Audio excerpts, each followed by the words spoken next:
Today's video is a part of the Candy Cane Lane collab with Donna from the Creole Crafter and Malinda from IB Dolled. I am excited because both of these ladies are very talented crafters, and the theme, Candy Cane Lane, it's all about the candy canes, the glistens, and the glows of snow, and I'm just excited.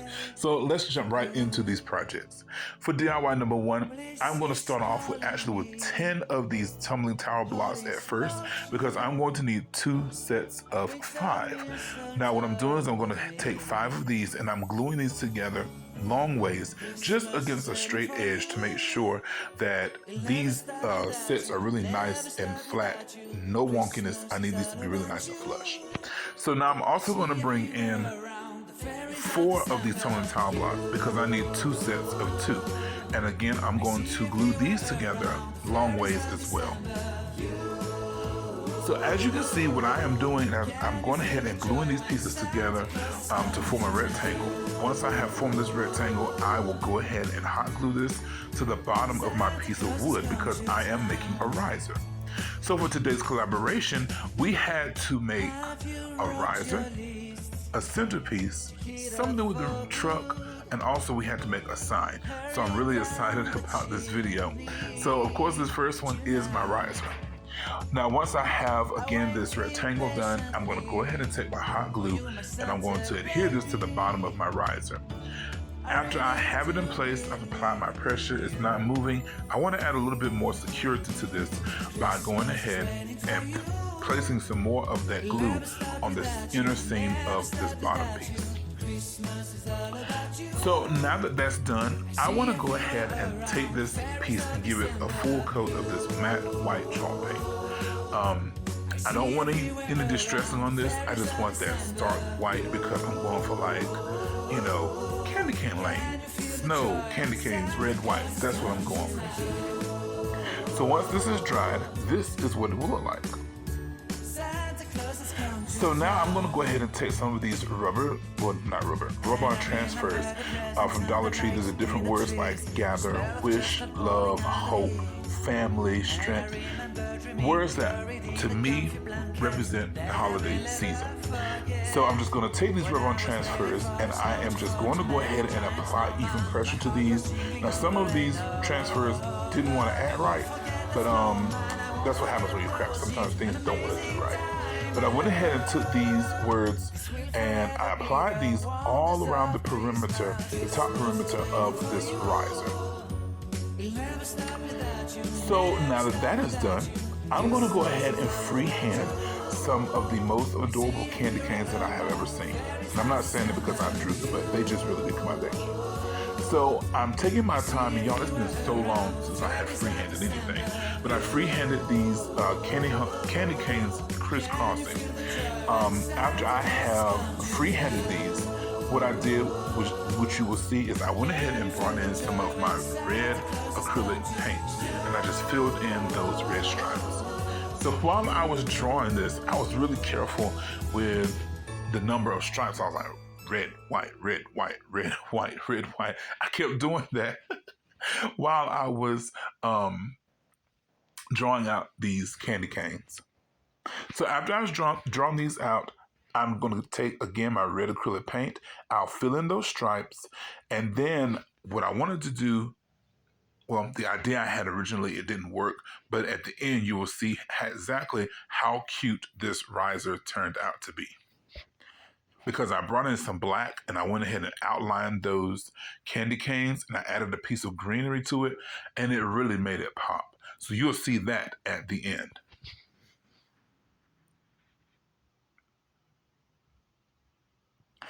I didn't remember exactly how soothing hand painting was, you all. So now, moving on to DIY number 2, I lost a lot of footage. Actually, what happened was I thought I was recording and I was not recording the whole time. So I'm going to explain this to the best of my ability. These are the wooden long planks from the Dollar Tree. What I did was simply took the 3 of these, I painted them white with that same matte chalk paint. Then I took my actual candy cane ribbon, and this has that pretty glitter on it, and I just went ahead and glued these in a diagonal position. When you're placing your ribbon in that diagonal position, you can use a piece of tape to give you the even spacing between your ribbon. I'm so sorry that I thought I was recording, y'all. I really did, but I was not recording.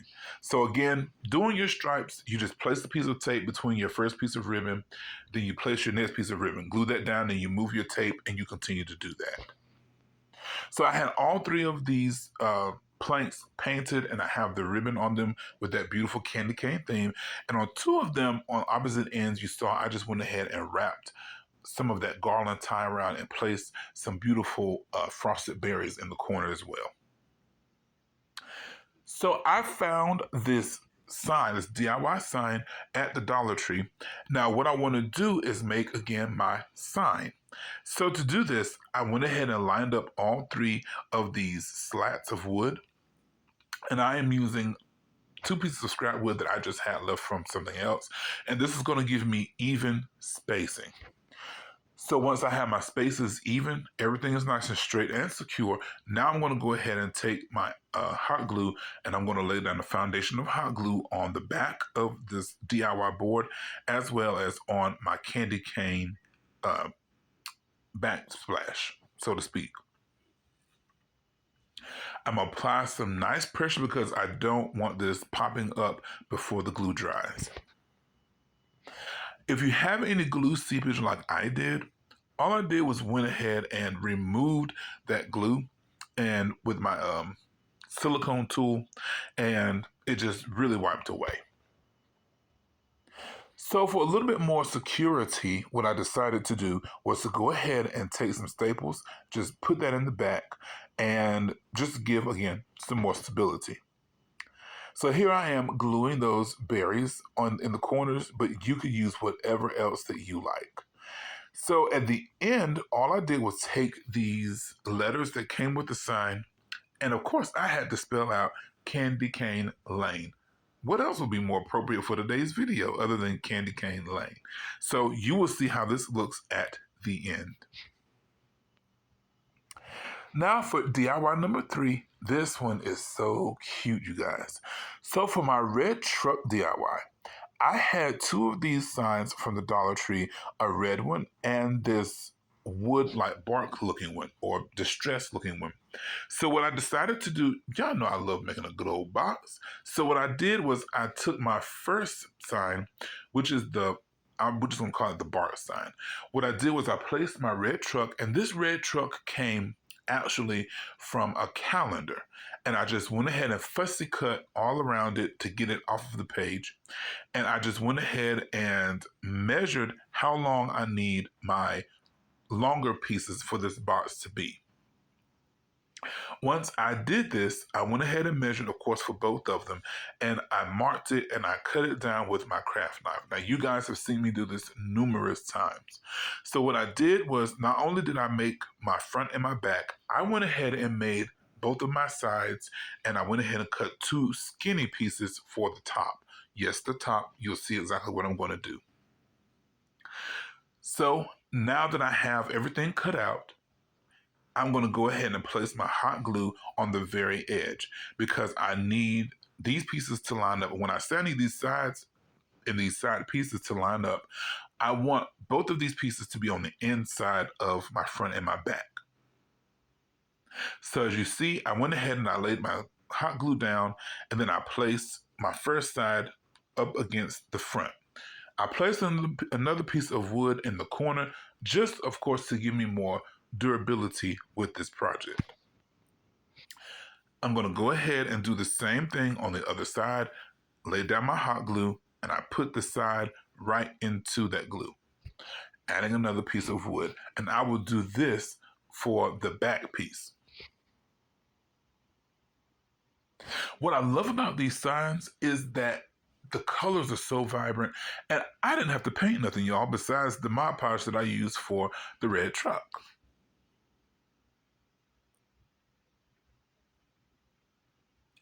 Now, once this box is nice and secure, what I wanted to do is I'm going to take the 2 skinny pieces of that MDF board that I had cut from the remainder of that bark sign, And what I did was I went ahead and cut those even on the sides with the top of the box. And I just went ahead and glued these on either side, leaving a nice slit at the top. So it kind of looks like a really skinny Kleenex box, decorative Kleenex box.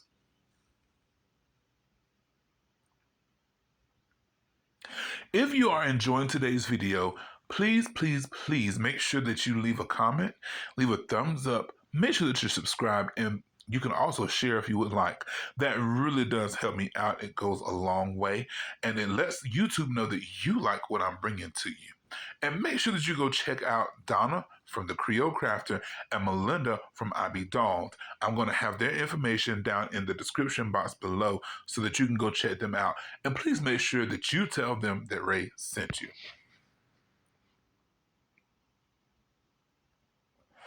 So here, as you can see, I'm going, again, the two skinny pieces that I have, I'll cut those down to size, and I'm just going to go ahead and adhere these to the top of my box.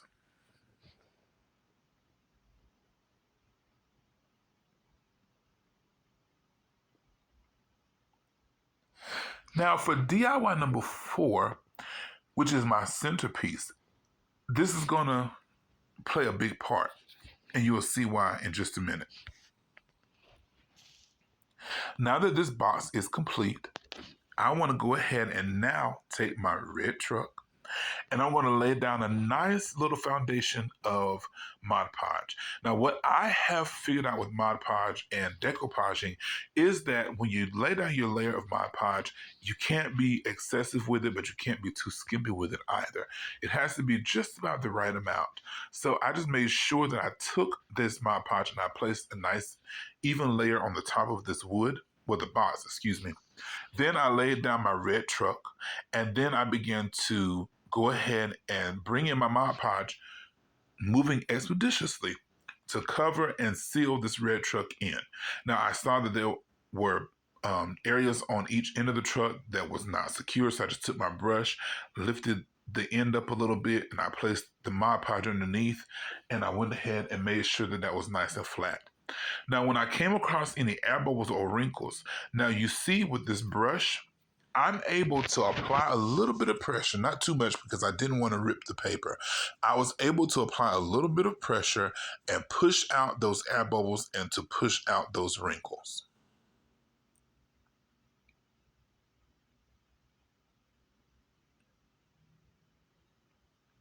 If you wanted to use a braid roller or any other kind of roller, the choice is completely up to you. So this is DIY number 3, and now for DIY number 4, which is my favorite, y'all. What I'm going to do now is make my actual centerpiece. So I'm using just some everyday greens because I love mixing everyday greens like my eucalyptus, ferns, succulents, boxwood. I love mixing those in with the evergreens and the berries because I feel like it really just not only fills in, but it just adds like a certain pop to it. So as you see, I just simply started with 4 of these bushes. I put them down into this slat. Now this slat, the thin space that we have on the top of this box, this is what makes it possible to make this centerpiece without any floral foam because everything is going to be held in place by the tension. So first, of course, I use my everyday boxwood greens. Then I brought in some of my pine branches. Now you see I have some of these frosted berry stems. Love using these because the leaves are frosted, the berries are frosted, the stems are frosted. Everything's just frosted. I love it. Now look how cute that is coming out. But to add the piece of to resistance, as they say, I brought in some actual candy canes. What I did was hot glued these to some wooden dowels so that I can stick these into this arrangement. So it looks like the candy canes are literally just standing in the arrangement. How adorable. I must say this is my favorite project. So I went ahead again, I just took some regular dowels from the Dollar Tree or wherever you choose to get them from, and I just hot glued these to the back of my candy canes and added these into my arrangement. Here is the final view of everything. Look at that arrangement. all the beautiful greens, the evergreens, the boxwood, and then the candy cane is just standing out of the arrangement. Oh, that's my favorite. I love how that turned out. And of course, this Candy Cane Lane sign, it's just festive. It screams Candy Cane Lane. Well, not just because of the wording on the front. Then, of course, we have our riser. Oh, I love how this turned out. So again, you see, I just went ahead and outlined my candy canes in black, and I added a piece of greenery with another rub-on transfer. This will make a wonderful addition to any table during the holiday season.